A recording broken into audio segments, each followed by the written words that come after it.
Barbie for tayo sa update. Abangan bukas live sa Showtime. Sila Barbie, Charo Santos at Busang Sonroa.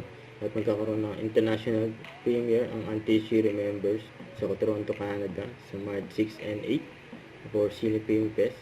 At post ni Barbie sa kanyang Instagram, sabi niya, last night, premiere was a success. Grateful to everyone come out to support our film, and celebrating local films really give us such pride and inspiration to keep making great ones until She Remembers out in cinemas February 25, yun no? View of the international premiere at the Cine Film Fest in Toronto, Canada. Yan, reaction nila. Sunflower si Survey Barbie. and the festival opening night film to be Nagkakaroon ng international premiere.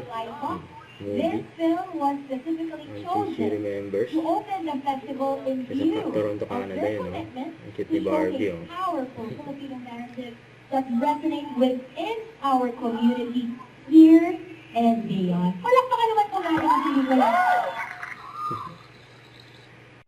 Don't forget to subscribe, click the notification bell for my update. This is Featured Reaction Vlog. Stay tuned for more videos. See ya.